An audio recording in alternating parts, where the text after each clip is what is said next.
Through studying history, we can learn how past societies, systems, ideologies, governments, cultures, and technologies were built, how they operated, and how they have changed. The rich history of the world help us to paint a detailed picture of where we stand today. Mindanao is the second largest island in the Philippines, known for its cultural diversity and natural wealth. Even before the Spanish period, it was already home to many indigenous groups and thriving Islamic sultanates. Islam arrived in the 14th century through traders and missionaries, making Mindanao a strong center of Islamic influence in the Philippines. It has been considered the country's pioneer frontier dahil sa laki at lawak ng lupang hindi pa develop at maaaring makapag-produce ng maraming pangangailangang produkto sa ating bansa at nakuha ang atensyon ng mga migrants na para manirahan dito. Also have been called as the land of promise because of its rich biodiversity and natural resources. The land holds an incredible wealth from nature, measuring 293 miles or 471 km north to south and 324 miles or 521 km east to west. Mindanao, known for its rugged, faulted mountains including Mount Apo, an active volcano and the highest peak in the Philippines at 9,692 feet or 2,954 meters. Mindanao is home to diverse flora and fauna, including the rare Philippine eagle. Isa na dito ang Philippine eagle na kung saan makikita natin karamihan sa Mindanao. May mga iba't ibang uri rin ng mga bulaklak na makikita at napakagandang mga tanawin. Agriculture plays a crucial role in Mindanao's economy, with crops such as corn, rice, abaca, bananas, pineapples, mangoes, and coconuts being major contributor. Yes, it plays a crucial role in Mindanao's economy, with crops such as corn, rice, abaca, bananas, pineapples, mangoes, and coconuts being major contributor. Tama, ang Mindanao ay nag-produce of 40% of the country's food needs and contributing more than 30% to national food trade. One-third of its land area is devoted to agriculture. Furthermore, the island is also rich in natural resources like timber, gold, nickel, iron, and coal deposits. There are several chartered cities in Mindanao, and these are Zamboanga City, Davao City, Cagayan de Oro, and Butuan.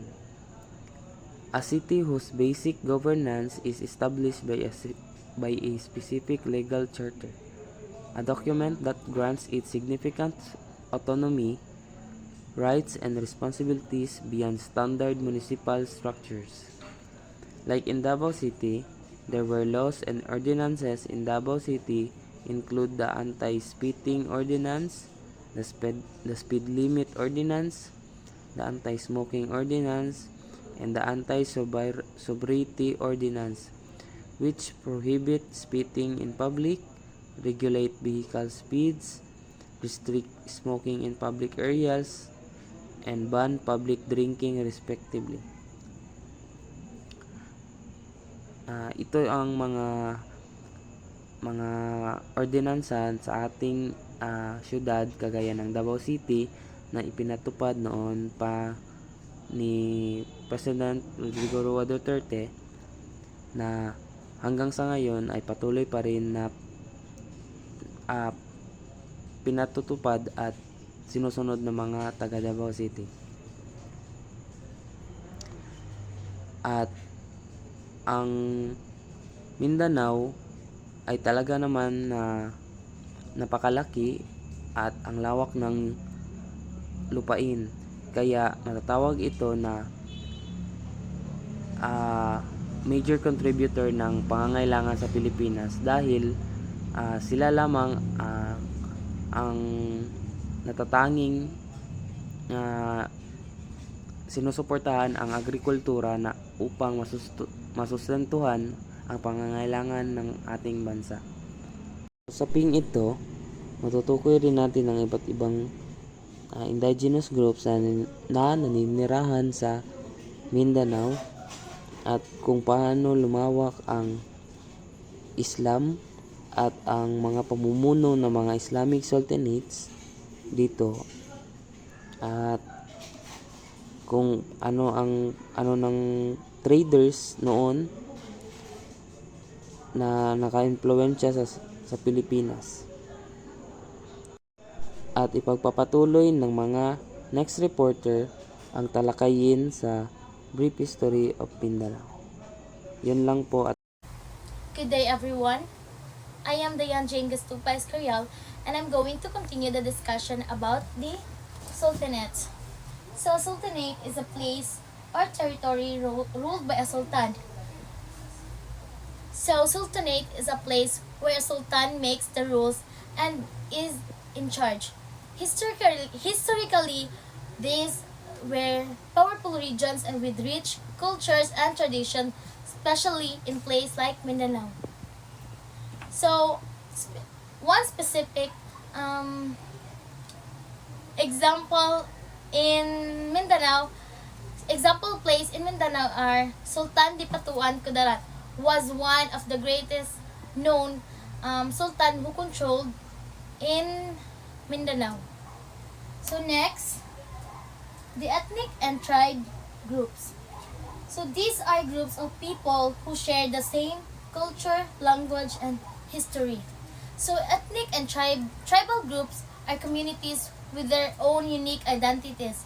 In Mindanao, these groups have lived there for centuries, each with their own customs, beliefs, and ways out of life, adding to Mindanao's rich cultural diversity.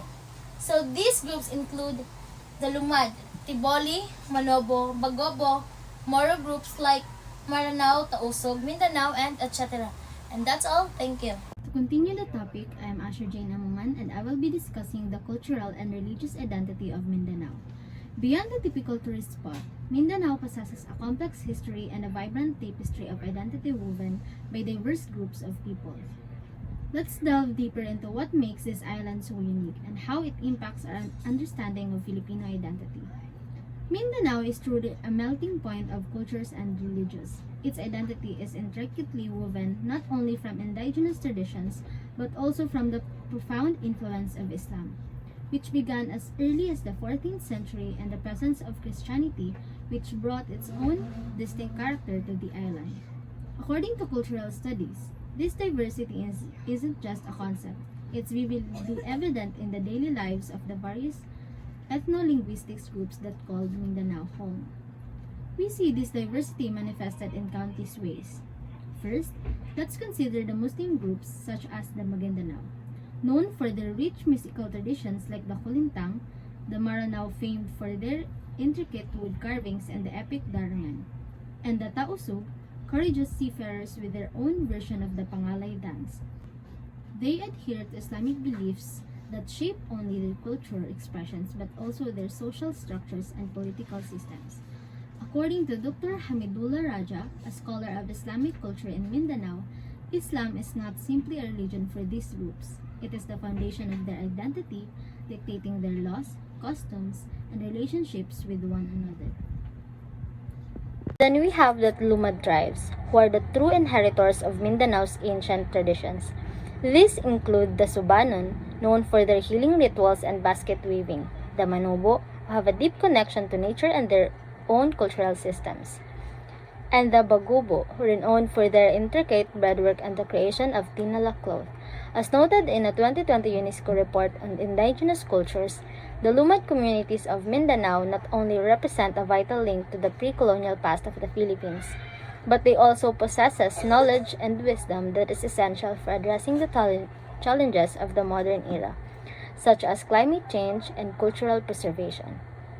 Finally, a significant portion of Mindanao's population identifies as Christians, primarily Roman Catholic, although there are also Protestant denominations with substantial followings. The Christian presence, as documented by the Philippine Statistics Authority, adds yet another layer to the diverse religious landscape of the island and contributes to traditions such as fiestas and other religious celebrations. The very name Mindanao carries historical weight and signifies power and influence. It originates from the Maguindanao people, who not only historically formed the largest and most influential sultanate on the island, but also propagated Islam throughout much of Mindanao. According to Ibn Rahim Hassan, a historical linguist specializing in the languages of Mindanao, the term Mindanao is not merely a geographical marker. It is also a symbol of identity and pride for the people who inhabit the island, particularly for the Maguindanao. Furthermore, the Maguindanao language itself contains the phrase Pulo no Mindanao, which not only directly translates to Island of Mindanao, but also signifies a deep connection between the people, their culture, and their land. Good day, everyone. Now, I will discuss about the establishment of ARMM. Throughout the 20th century, Mindanao witnessed continued migration, land disputes, and conflict between different ethnic religious groups.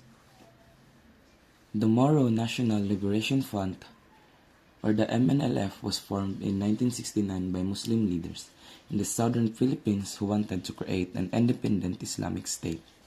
They felt that the Muslim people, known as the Moro, were not treated fairly and were left behind in terms of developments and rights. The MNLF aimed to protect their culture, religion, and the way of life by fighting for self-rule and independence in areas where many Muslims live, especially in Mindanao. Also, the Moro Islamic Liberation Front was formed in 1978 after breaking away from NLLF. Some members wanted a stronger focus on creating an Islamic government and society in southern Philippines. Like the MNLF, the MILF aimed to protect the rights, religion, and culture of the Moro people, but it chose to follow a different approach to achieve self-rule. Over time, the group shifted from armed struggle to peace talks with the government, which led to the creation of Bangsamoro Autonomous Region as a step toward self-governance. Peace talks and agreements with groups like MNLF and MILF were made to end conflicts and build lasting peace in Mindanao. These efforts led to the creation of the Autonomous Region in Muslim Mindanao, or the ARMM, in 1989, giving Moro communities more control over their own affairs. Later, in 2004, the government and the MILF signed the Comprehensive Agreement on the Bangsamoro, or CAB, which aimed to further improve self-governance and strengthen peace. This agreement paved the way for the creation of Bangsamoro Autonomous Region, giving the Moro people more voice and power in shaping their future. That's all for our report. Thank you.